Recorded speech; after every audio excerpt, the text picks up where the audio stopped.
मनकापुर में बाबूलाल अपनी पत्नी निर्मला के साथ रहता था। वो काफी अमीर थे, लेकिन बाबूलाल कभी इस बात का घमंड नहीं करता था। वो हमेशा अमीर और गरीब दोनों के साथ समान व्यवहार करता। गांव के सेठ को बाबूलाल की ये बात बिल्कुल पसंद नहीं थी।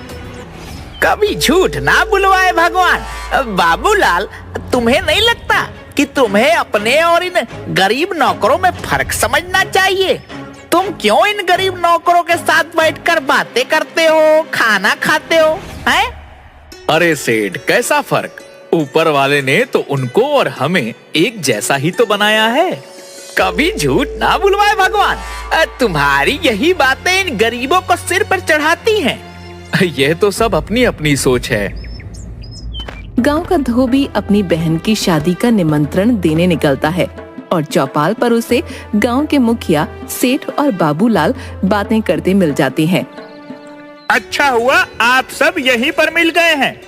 मैं आप सबके पास ही बहन की शादी का निमंत्रण देने आ रहा था। बधाई हो भाई, तुमने आखिर पिता की इच्छा पूरी ही कर ली। यह सब तो आप सबके आशीर्वाद का फल है। यह लीजिए मुखिया जी, आपका निमंत्रण। आप सब परिवार आइएगा, हम गरीबों का घर पवित्र हो जाएगा। जरूर आऊंगा और सब परिवार आऊंगा। सेठ जी, आपका निमंत्रण। आप सेठानी जी को साथ जरूर लाइएगा, हम धन्य हो जाएंगे। कभी झूठ ना बुलवाए भगवान। अपनी औकात देखकर बात किया कर। मैं इतना बड़ा सेठ और तुझ जैसे गरीब धोबी के घर आऊंगा? नहीं नहीं सेठ जी, आप नाराज मत होइए। मैंने आप सबके बैठने और खाने के लिए अलग इंतजाम किया है। कभी झूठ ना बुलवाए भगवान। ये ले, मेरी तरफ से रख, अपनी बहन को दे देना, क्योंकि पूरा गांव जानता है कि मैं गरीब के घर खाना तो दूर, पानी भी नहीं पीता। धोबी बड़ा उदास हो जाता है। तभी बाबूलाल बोलता है, अरे मंगलू भाई, आप मुझे निमंत्रण देना तो भूल ही गए। क्या मेरा निमंत्रण घर पर छोड़ दिया है? नहीं नहीं बाबूलाल भैया, कैसी बात कर रहे हैं? यह लीजिए आपका निमंत्रण। पहले तो तुम्हें बहुत बहुत बधाई हो, और मैं अपने साथ तुम्हारी भाभी को भी जरूर लाऊंगा। हम दोनों शादी में जरूर आएंगे और खाना भी खाएंगे। बाबूलाल की बात सुनकर सेठ नाराज हो जाता है। बाबूलाल अपनी पत्नी के साथ मंगलू धोबी के घर शादी में जाता है और सबके साथ जमीन पर बैठकर खाना खाता है। इस बात की तारीफ गांव में हर तरफ होने लगती है। यह बाबूलाल अपने आप को समझता क्या है? मेरे सामने अपने आप को ज्यादा दयावान दिखाना चाहता है। इसको तो सबक सिखाना ही होगा। सेठ के यहाँ काम करने वाले 4 मजदूर सेठ के सामने अक्सर बाबूलाल की तारीफ करते। एक बार 5 दोस्तों में शर्त लगती है कि जो जीतेगा वो शहर के बड़े होटल में सबको खाना खिलाएगा। बाबूलाल शर्त जीत जाता है और 5 दोस्त मिलकर शहर के बड़े होटल में खाना खाने के लिए जाते हैं। निर्मला भी उनके साथ जाती है। हाय मोरी अम्मा, ये होटल तो बहुत ही महंगे लग रहे हैं। अजी सुनते हैं, हम कहीं और चलते हैं। चुप रह पगली।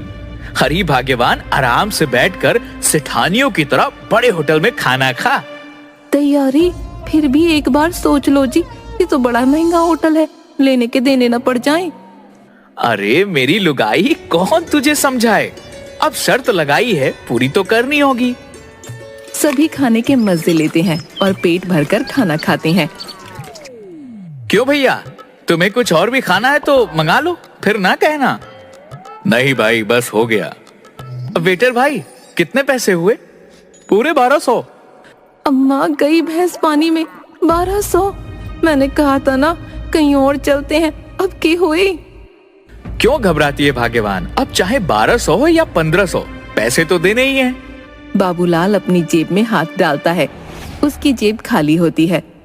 निर्मला, क्या मेरा बटुआ तुम्हारे पास है?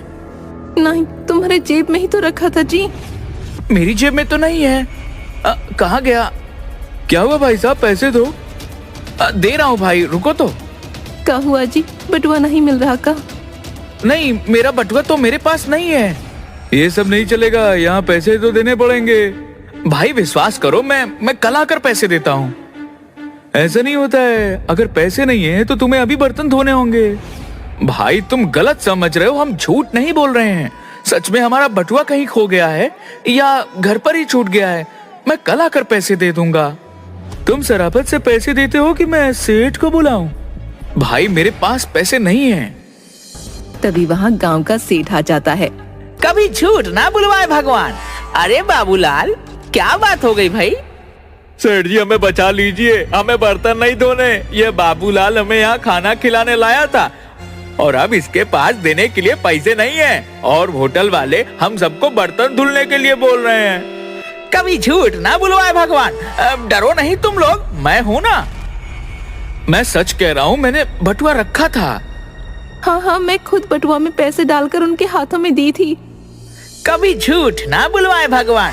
कोई बात नहीं बाबूलाल, पैसे मैं भर देता हूँ। ठीक है, आप उनके पैसे भर दीजिए, मैं कल आपको पैसे लौटा दूंगा। कभी झूठ ना बुलवाए भगवान।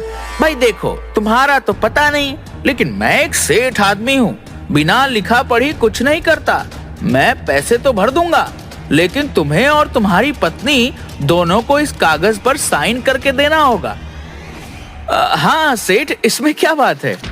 बिना कुछ सोचे समझे बाबूलाल और निर्मला दोनों सेठ के दिए कोरे कागज पर साइन कर देते हैं। सेठ उनका बिल चुका देता है। दूसरे दिन बाबूलाल के घर पर सेठ पुलिस लेकर आ जाता है। तुम्हारा नाम बाबूलाल है? जी साहब, मेरा ही नाम बाबूलाल है। कहिए क्या बात है? तुम्हें शर्म नहीं आती है एक भले आदमी को परेशान करते हुए? मैंने किसे परेशान किया साहब? ये सेठ को। भला मैंने इन्हें कैसे परेशान किया? ये घर इनका है तो इन्हें क्यों नहीं दे देते? घर तो मेरा है। तुम झूठ बोल रहे हो। सेठ के पास कागज है जिसमें लिखा है कि तुमने यह घर और अपना सारा जमीन जायदाद उसके नाम कर दिया है और आजीवन तुम और तुम्हारी पत्नी उनके नौकर बनकर रहेंगे और उनकी सेवा करेंगे।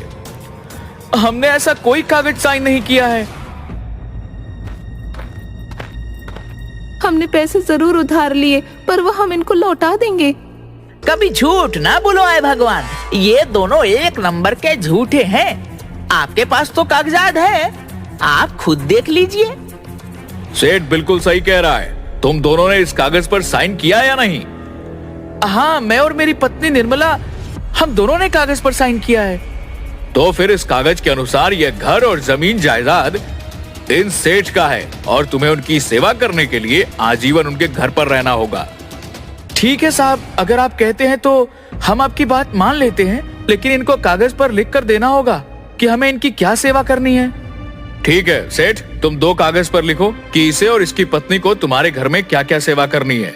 एक कागज तुम्हारे पास होगा और दूसरा कागज इनके पास होगा।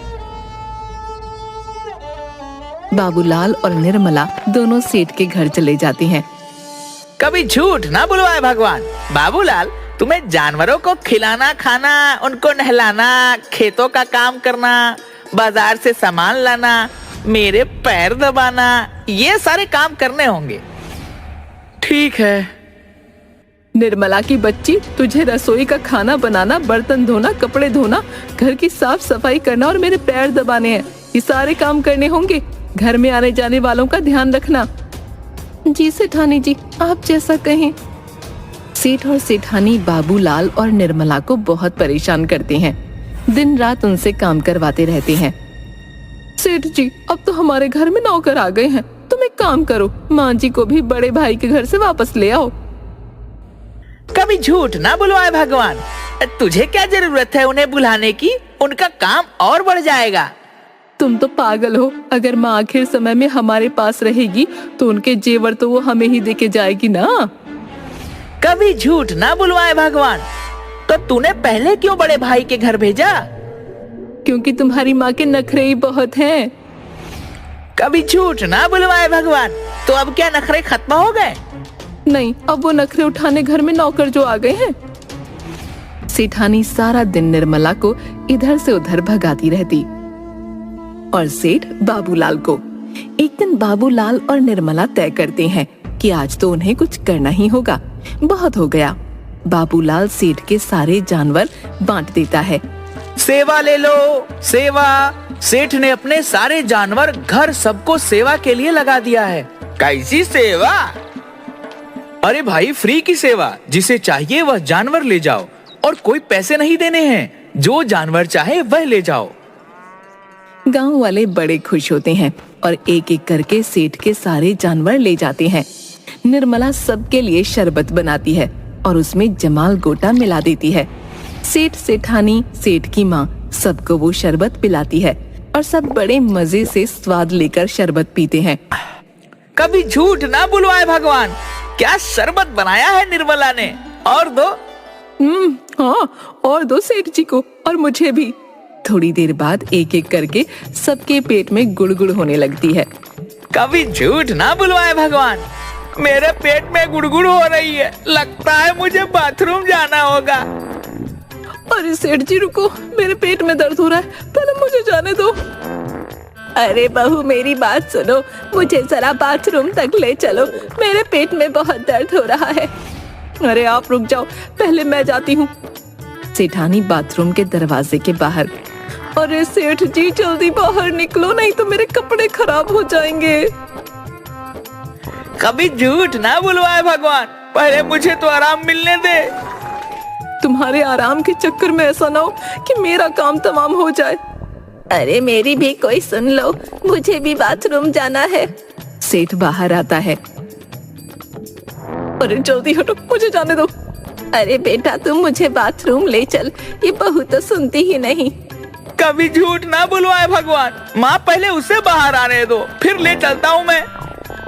अरे जल्दी ले चल, नहीं तो यही हो जाएगा। कभी झूठ ना बुलवाए भगवान, रुक जा माँ, मुझे तो लगता है मुझे फिर जाने की जरूरत होगी। निर्मला तुम मुझे बाथरूम ले चल।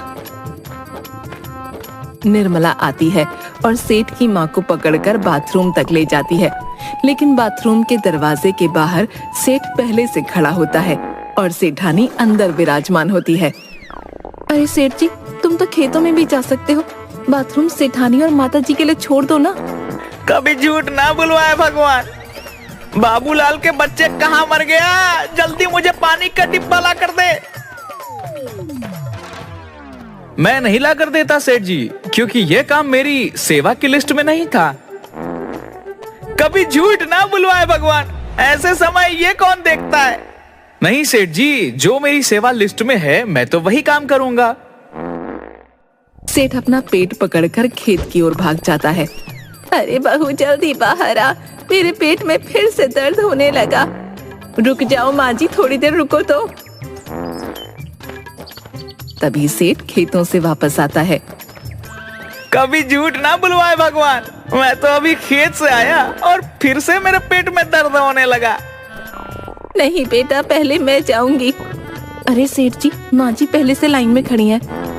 कभी झूठ ना बुलवाए भगवान, अंदर तो पहले मैं ही जाऊंगा।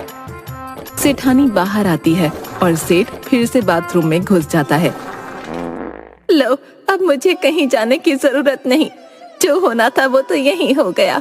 निर्मला मुझे साफ कर दो। माँ जी, ये काम हमारी सेवा लिस्ट में नहीं था। तो ये काम कौन करेगा, कोई तो मुझे साफ कर दो। ये काम आपकी बहू करेगी। नहीं नहीं, मैं नहीं कर सकती ये काम, ये मेरे बस का रोग नहीं है। मैं तो नहीं करूंगी, क्योंकि ये मेरी सेवा लिस्ट में नहीं था। इससे अच्छा तो मैं बड़े बेटे के घर ही रहती, कम से कम मुझे वहाँ कोई तकलीफ तो नहीं थी। कभी झूठ ना बुलवाए भगवान, निर्मला तू ही माँ को साफ कर दे, तेरी सेठानी तो करने से रही। मैं नहीं करती सेठ जी, ये मेरी सेवा लिस्ट में नहीं था। अरे कोई तो मेरी भी सुन लो, मैं कब तक ऐसे खड़ी रहूं? कभी झूठ ना बुलवाए भगवान, निर्मला तू ही कर दे, तू जितने पैसे बोलेगी मैं उतने दे दूंगा। नहीं सेठ जी, हम यह काम नहीं करेंगे, क्योंकि ये हमारी सेवा लिस्ट में नहीं था। कभी झूठ ना बुलवाए भगवान, बड़ी मुश्किल हो जाएगी। क्या माँ ऐसे ही रहेगी? यह बात तो आपने सही कही सेठ जी, है तो बड़ी मुश्किल की बात। ठीक है, अगर आप चाहते हैं तो निर्मला यह काम करेगी, लेकिन आपको इन कागजों पर साइन करना होगा।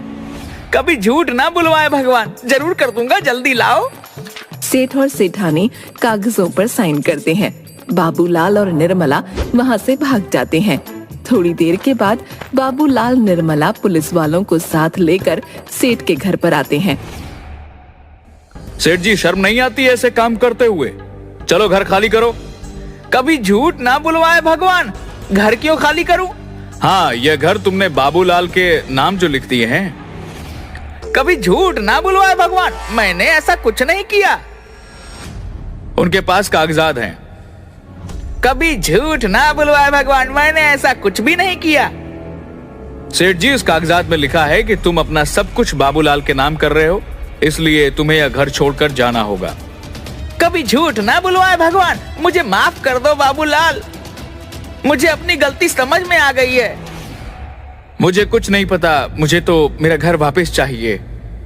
कभी झूठ ना बुलवाए भगवान, मैं तुम्हारे हाथ जोड़ता हूँ, मैं इस उम्र में अपनी माँ को लेकर कहाँ जाऊंगा। निर्मला, तुम मुझे माफ कर दो, मेरे किए के लिए मैं हाथ जोड़ती हूँ तुम्हारे। निर्मला, क्या इन्हें माफ कर देना चाहिए? इन्होंने जैसा व्यवहार मेरे साथ किया, मुझे तो नहीं लगता कि इन्हें माफी मिलनी चाहिए। अब ये आप लोग समझिए कि मैं इन्हें कार्रवाई करने के लिए जेल में ले जाऊंगा। ठीक है, हम इन्हें माफ करते हैं। सेठ बाबूलाल निर्मला के सारे रुपए, जमीन जायदाद, घर सब वापस कर देता है। उस दिन के बाद सेठ कभी भी किसी को नीचा दिखाने की कोशिश नहीं करता।